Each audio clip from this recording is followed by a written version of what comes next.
Juan. Hola, señor, buenas tardes, ¿cómo está? Dios la bendiga. Amén, mi amor. Amén. Gracias. ¿Cómo están ustedes? Bien, gracias a Dios, señor. Bueno, Excelente, pero bueno, esa es la actitud, me alegra mucho. Estén súper bien. Bueno, mis amores, vamos a hablar un poquito de las notas y del parcial. Espérense un momentico para buscar aquí plataforma. Me permiten un momentico.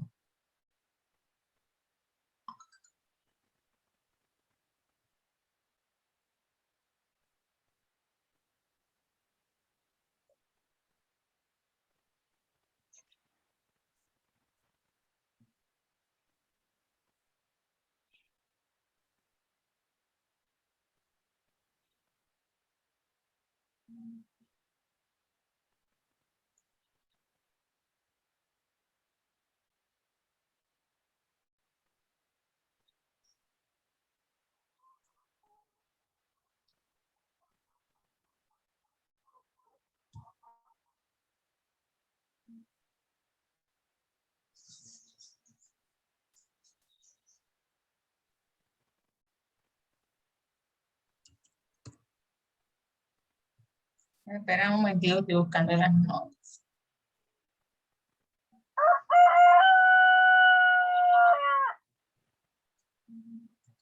Hombre, ¿quién es ese gallo para comerlo ahorita en diciembre?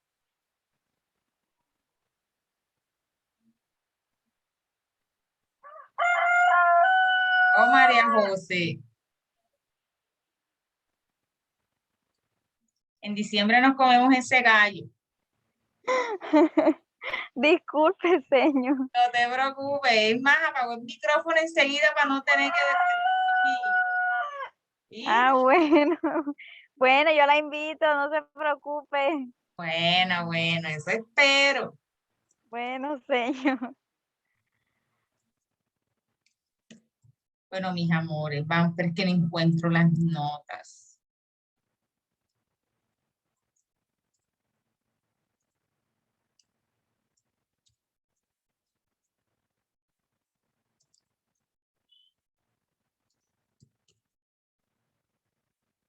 Tengo.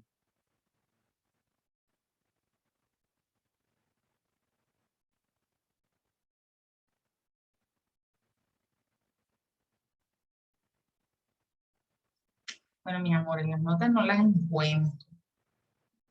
Porque las debo de tener acá. Nada, que son del semestre pasado. Bueno, quedo con ustedes con el compromiso de las notas para la próxima clase, no los encuentro. Claro que en el correo no estén. Entonces, quedo con ese compromiso, ¿ya? Bueno, mis amores, vamos a iniciar la clase. Les fue muy bien en el parcial, en las actividades. Lo que sí recuerdo es que ninguno me perdió el corte. Claro que dieron en notas, algunos notas muy excelentes, otros que tienen que ponerse al día con las actividades, no se las dejen acumular. Bueno, y esas actividades ya son pasajeras. Simplemente les califiqué, a algunos por lo menos no les va a quedar la nota en 4 porque me dejaron de presentar alguna actividad. Pero todos aquellos que fueron juiciosos, que me entregaron las actividades, lógico que van a tener una muy buena nota, como la mayoría de ustedes acá presentes.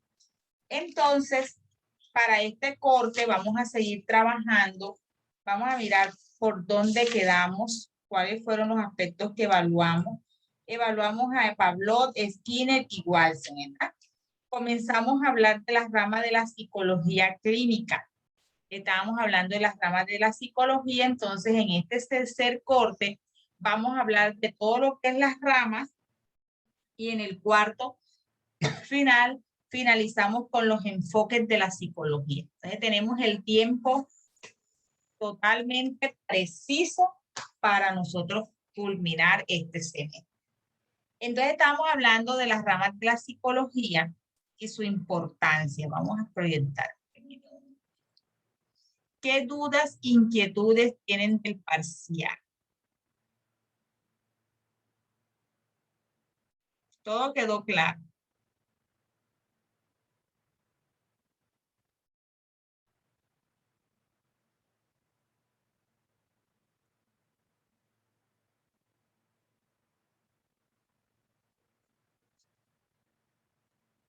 Eso me...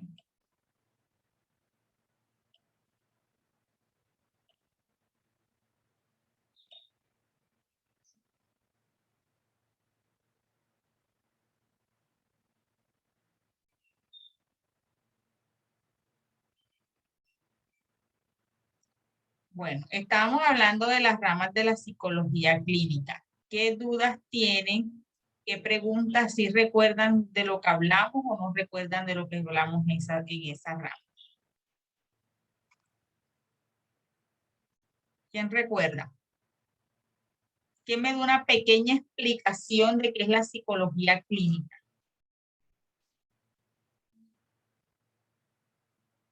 ¿Quién me da esa pequeña explicación?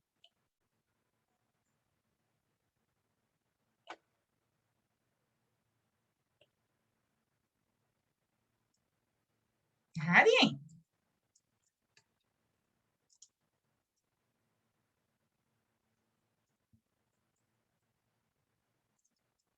No alcanzamos a hablar sobre la psicología clínica. Yo recuerdo que les comenté algo, que eran las ramas de la psicología clínica, en qué consistía.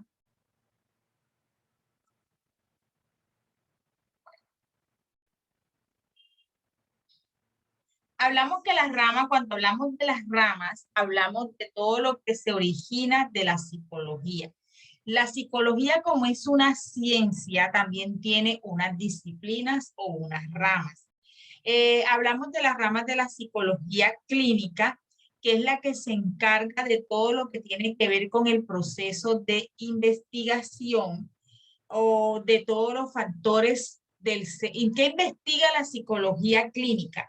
Investiga el comportamiento, la salud mental de las personas que tienen un desequilibrio o que tienen algunas dificultades emocionales. Hablamos que el psicólogo clínico se convierte en un investigador que busca el origen del problema. ¿Cómo lo hace? A través de diferentes procesos, hace una valoración, una evaluación de cómo es el comportamiento del paciente, cuál es y después realiza un diagnóstico y también hace un tratamiento. La psicología clínica como tal también hace un proceso de prevención. Cuando hablamos de prevención es por lo menos a través de diferentes charlas, diferentes conferencias, ellos pueden trabajar con un grupo y prevenir ciertas enfermedades que afectan la salud mental, por lo menos el estrés, la ansiedad. Entonces pueden hablar sobre eso, cuáles son los factores que originan la ansiedad o cuáles son más que todo el tratamiento que se tiene que tener para nosotros no sufrir de ansiedad, o sea, hacen un proceso de prevención, prevenir enfermedades emocionales o que afecta a la salud mental. Recuerden que la salud mental va de la parte psíquica, la parte emocional, va de la mano. Tenemos que tener presente que la salud mental, así como nosotros tenemos una salud física, que a veces nos duele la cabeza, que tenemos alguna enfermedad física, por lo menos de pronto soy hipertenso, problemas cardíacos, pero así como existen enfermedades físicas, también existen enfermedades mentales, que van más que todo ligado a la parte emocional de las personas como tal. Entonces, el psicólogo clínico lo que hace es un proceso de intervenir estas enfermedades mentales y también hace un proceso de prevención. Tienen que tener claro que el psicólogo clínico es muy diferente al psiquiatra. El psiquiatra hace un proceso de ¿qué? De trabajar con medicación y trabaja con los trastornos, con aquellas personas que son diagnosticadas con trastornos psicológicos. El psicólogo clínico no trabaja con personas, pues sí, trabaja con personas con trastornos, pero no es el que diagnostica a esas personas, sino que ellos identifican ciertos rasgos de comportamiento que puede dar como indicio de que hay un trastorno psicológico y los remiten al psiquiatra. Pero el psicólogo identifica, pero no va a decir, no, esta persona tiene ansiedad. No, recuerden que hay que ser para poder diagnosticar un trastorno lo tiene que ser el psiquiatra. Después que va a psiquiatría, puede trabajar el psicólogo clínico con el psiquiatra. El psicólogo clínico, todo lo que es el proceso de la reconstrucción de la salud mental de ese paciente. Dime, Chari. Profesora, yo quiero como que agregar algo respecto Claro a que esta sí. rama que es la psicología clínica, ¿verdad? Uh-huh. Bueno, la psicología clínica, como usted lo dice, es una rama de la psicología. Uh-huh. Ella se encarga de la investigación, la evaluación, el diagnóstico, el tratamiento y el pronóstico de la rehabilitación de todas aquellas cuestiones que afectan la salud mental. Y que generan daño o malestar en las personas. Ella también se encarga de estudiar, como usted venía diciendo, esos trastornos. Un psicólogo clínico se encarga de cuestionar o de ayudar a esas personas que padecen de esos trastornos somáticos o trastornos psíquicos, que son la depresión, la ansiedad, los trastornos bipolares, un abuso sexual, un trastorno por estrés, un trastorno obsesivo y todo eso. Entonces, un psicólogo clínico ayuda a esa persona que tiene esos problemas como la depresión y esos aspectos. Y claro, muy buena intervención, Chari. Sí, claro, el psicólogo clínico ayuda a todas esas personas que tienen dificultades en la parte emocional. Eso es importante y tenerlo claro y saber identificar, ¿oye? María José, tú me ibas a comentar algo.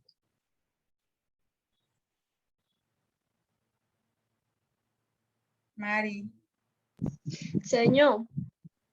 Diga, mi amor. Yo quisiera como que preguntarle algo que me llama mucho la atención, pero ya es como aparte de este tema que estamos hablando nosotros. No sé si me da la palabra para hablar un poco. Dime, mi amor, claro. Bueno, resulta y pasa que en estos días me ha llamado la atención mucho la enfermedad esa que se llama esquizofrenia. Entonces yo quiero saber, ¿usted qué piensa respecto a ese tema? ¿Qué opina?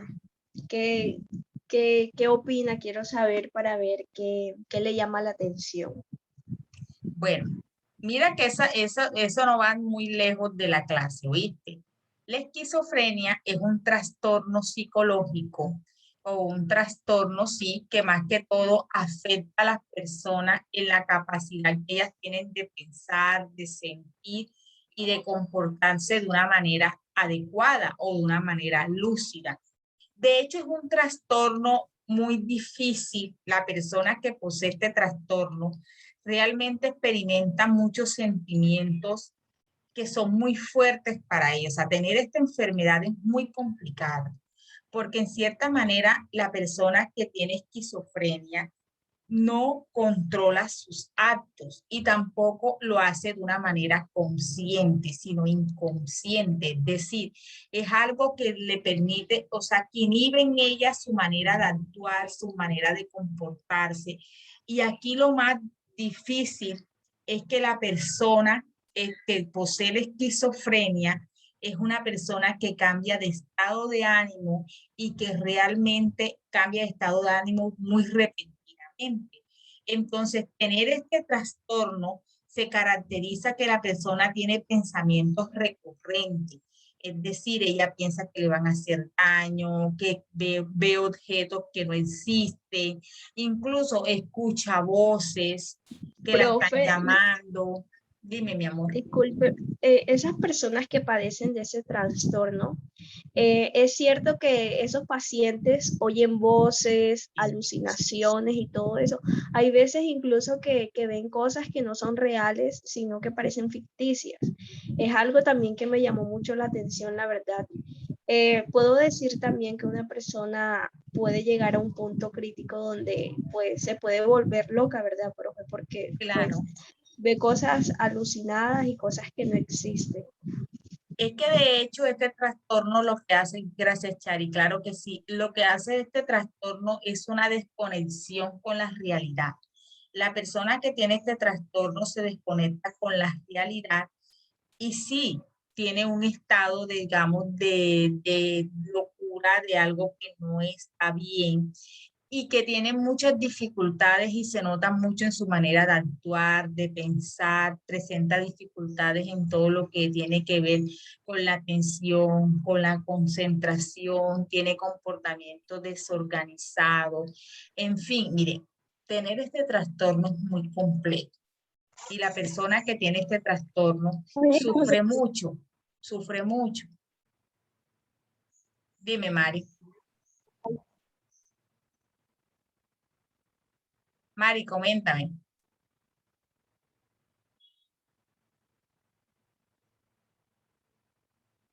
¿Qué dijo Mari?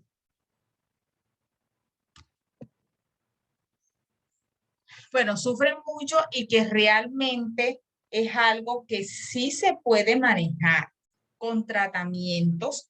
Esta persona tiene que, sí, un psiquiatra tiene que medicarle, tiene que darle, suministrarle medicamentos y psicoterapia. O sea, el psiquiatra y el psicólogo clínico le hacen proceso de psicoterapia, no únicamente al paciente, sino a la familia, porque realmente la familia también sufre esta situación, porque de hecho un paciente con esquizofrenia es un paciente que no va a tener las mejores relaciones con la familia, con las personas que están en su entorno, porque como van a tener pensamientos desordenados, un día, como les digo, pueden experimentar tranquilidad, el otro día pueden tener ataques de pánico, pueden tener pensamientos suicidas, e incluso pensamientos totalmente desorganizados y esta persona puede atentar contra su vida y con las personas que están a su alrededor. Entonces, por eso yo digo que es un trastorno bastante complejo. Y van a decir, señor, ¿cuál es el origen de la esquizofrenia? Existen muchos factores. Dicen que un factor es genético y otro factor se debe a una experiencia desagradable que esa persona viva o ha vivido en su vida que lo ha marcado fuertemente y lo que hizo en su cerebro, en su parte psíquica, fue una desconexión con la realidad. Aquí la terapia, el psicólogo clínico puede trabajar esta terapia, puede trabajar la psicoterapia basado en un grupo de apoyo. El grupo de apoyo es la familia. Integrar a la familia para que la familia sea esa red de protección que ayude a, que ayude a ese paciente a lograr esa armonía, a buscar como de pronto no es que esta se va a sanar completamente, pero sí puede ayudar al proceso de rehabilitación, porque la esquizofrenia también afecta la parte neuropsicológica, la parte cerebral, y pueden hacer terapias cognitivas, de reestructuración de pensamiento, psicoeducación, de pronto que tenga autocontrol, terapias familiares, que es importante, y terapia para trabajar el comportamiento y la conducta. Entonces, miren todos los factores que se originan en la parte de este trastorno de la esquizofrenia y que aquí trabaja el psiquiatra y el psicólogo clínico con este trastorno como tal. Mari, ¿quedó claro? Mari, Chari iba a decir algo. No, señora, profe. Interesante. María José, ibas a decirme algo. Ya.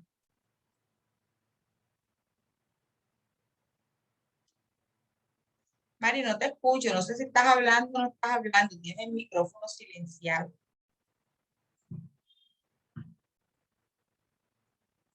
Bueno, seguimos.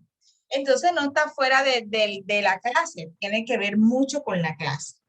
Porque la persona con esquizofrenia, que saben que es una enfermedad que afecta mucho la parte psíquica, la salud mental del paciente como tal. Entonces seguimos avanzando.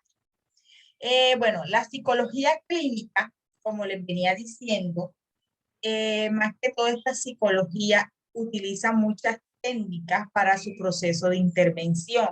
¿Cuáles son estas técnicas que utiliza? Dependiendo, utiliza un proceso de evaluación, un proceso de diagnóstico y también un proceso de intervención. Recuerden que cuando el psicólogo clínico está en ese proceso terapéutico, esa terapia no dura un solo día.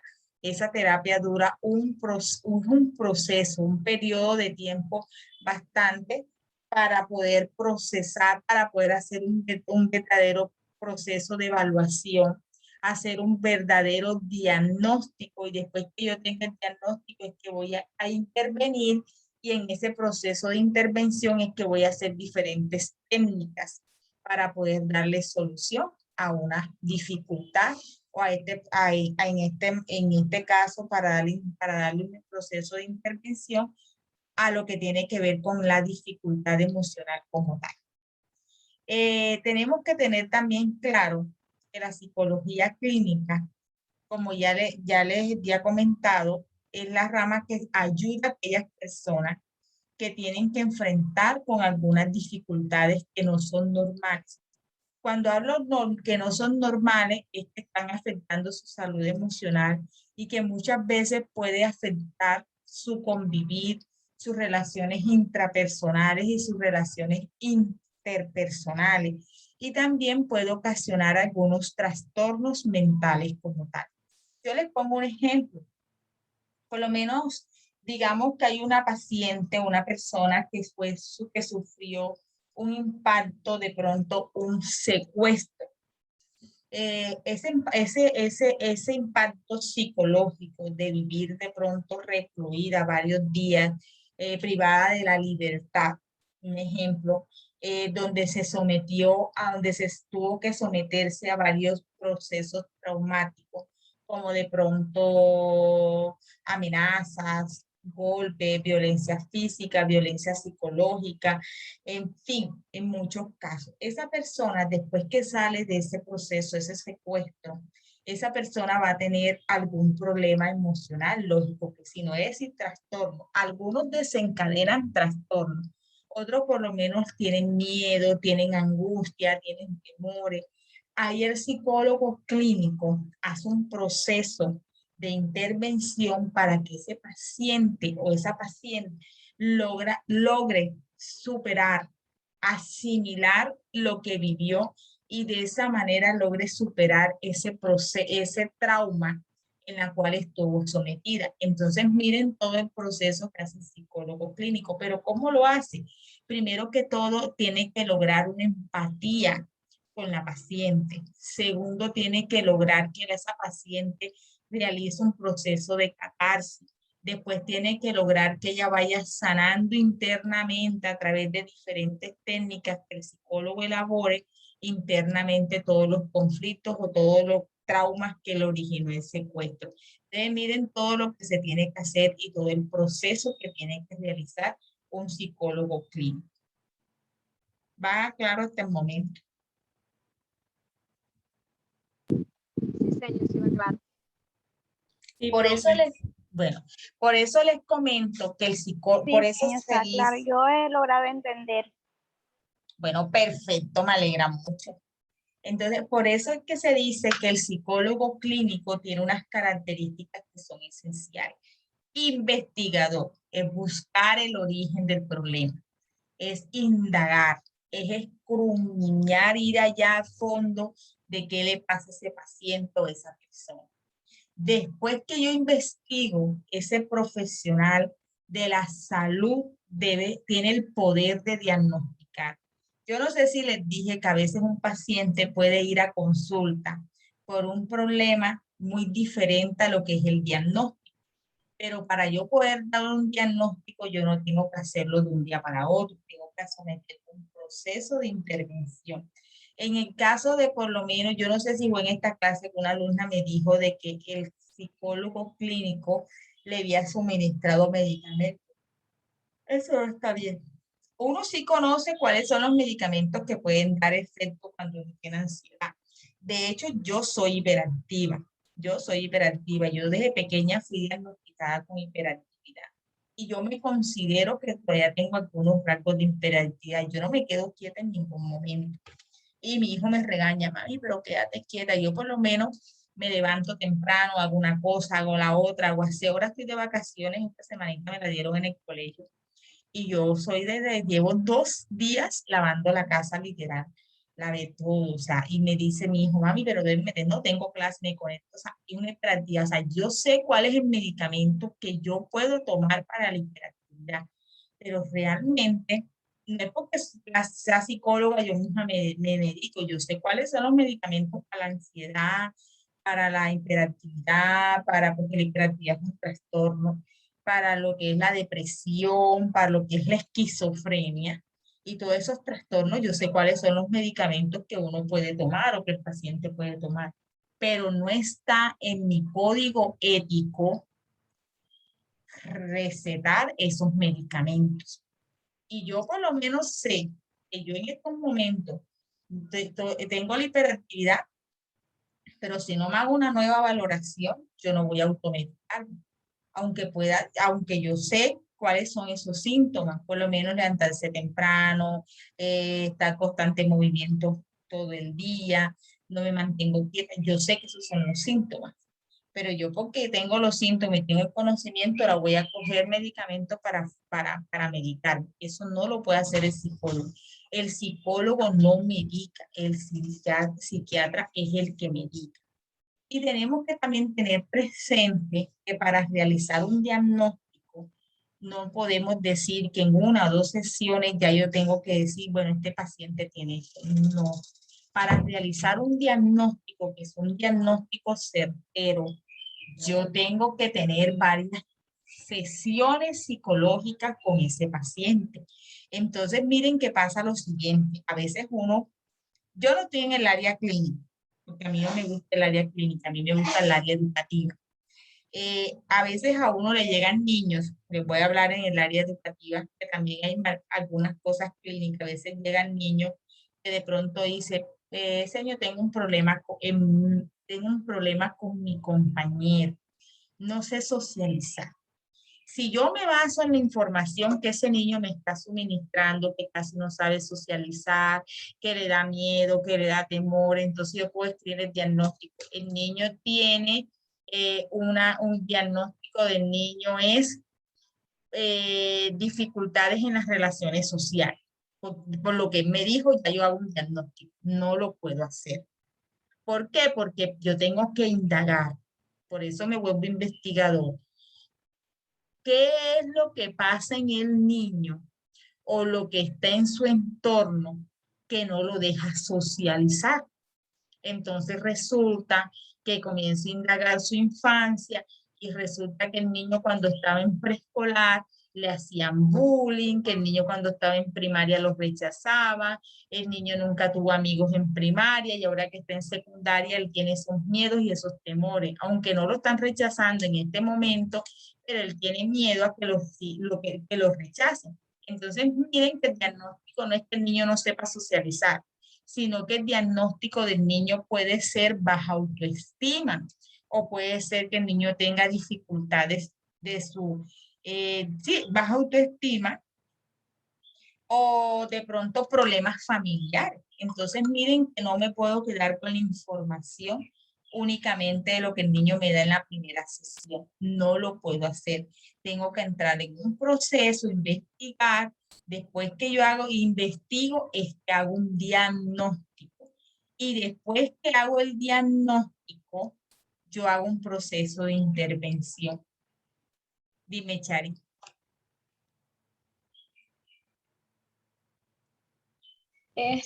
Sí, profesora, eso pues digamos que actualmente se ve mucho en lo que es, hay un tema, profe, que me llama la atención y es la fobia social. Y bueno, vamos a empezar por la fobia social, después le hago otra preguntita.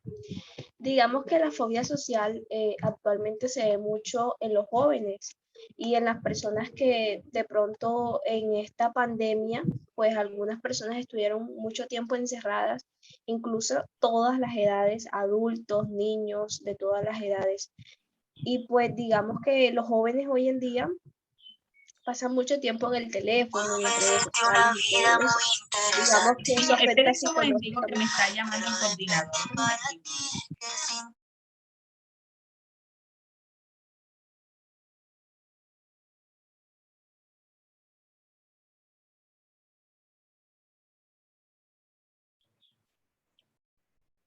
No se preocupe, dígame, profe. Dígame, profe. Ah, no. No. Da menos mal que me dijo. No me contaba. Sí se dijo, y en el cronograma de actividades, ahora que relaciono, pero yo lo relacioné fue con la semana de diciembre. Sí, sí.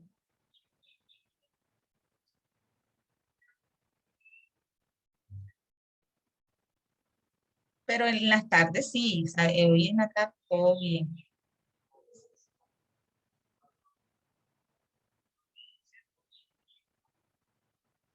Ah, ok, profe. Perfecto. Listo, mi profe. Ok, mi profe, listo. Gracias por recordarme. Yo, bueno, mi profe, un abrazo. Cuídese mucho. Chao. Chao.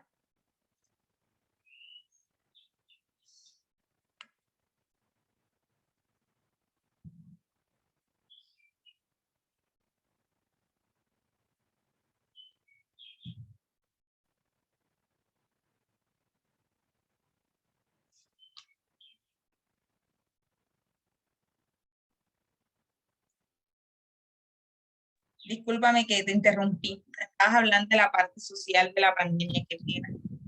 Sí, señora, no se preocupe, profe. Que era el coordinador Bueno, recordándome que este sábado no tenemos que... Bueno, listo. Perfecto. profesora, usted trabaja en un colegio. Sí, Ya. yo trabajo en un Bueno, colegio. ah, Ujú. bueno, profe, como venía diciendo, digamos que hoy en día se ve mucho esa parte de la fobia social, ya que pues más que todo los jóvenes se encuentran en ese, digamos que en ese entorno donde pasan mucho tiempo encerrados, no se socializan casi con nadie, pasan mucho en el teléfono y mejor dicho, no comparten lo que los rodea, ¿verdad? Entonces es algo que afecta mucho psicológicamente. Pues yo tengo un caso, como le decía anteriormente, un caso de una prima, que ella pues al salir ella se siente incómoda, le da mucha ansiedad, se siente mal. Y digamos que es algo también incómodo y que uno a veces no sabe ni cómo actuar, ni cómo hacer, ni cómo poder ayudar a esa persona. Entonces es algo bastante complejo. De hecho, tu prima necesita esa ayuda psicológica.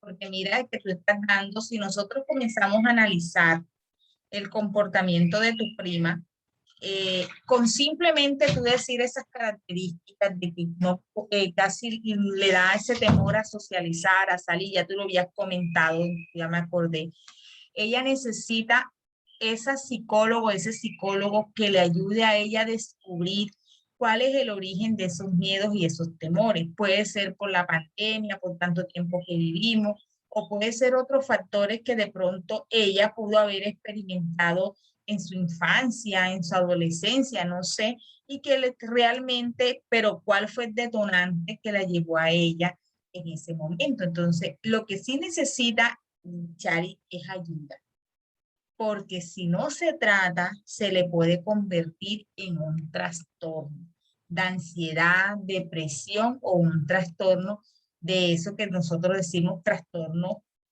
asocial, en la cual ella no va a querer relacionarse con absolutamente nadie. Oh, señor, yo le hago una pregunta. Profesora, Claro que ah, sí.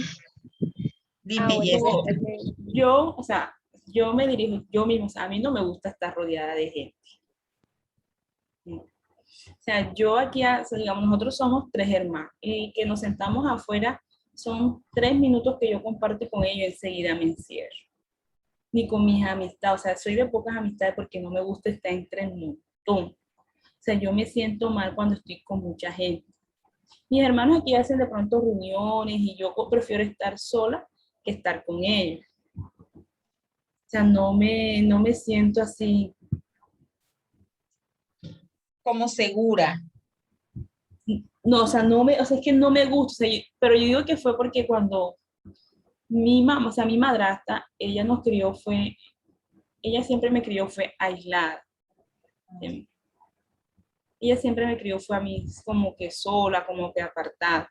Entonces yo sí he querido como que de pronto tener esa convivencia y no, o sea, no doy, o sea, yo, vamos a suponer que van a salir 4 amigas, que ellas me invitan en el momento, yo digo que sí, pero llega la hora y yo no voy para ningún lado y no voy, no voy, no voy. Bueno, ahí puede pasar, no te puedo decir que tienes un trastorno, porque de hecho no te conozco personalmente, pero lo que he hablado contigo, tú eres una persona un poco expresiva. Tú misma, mira que has buscado el origen, uno de los orígenes.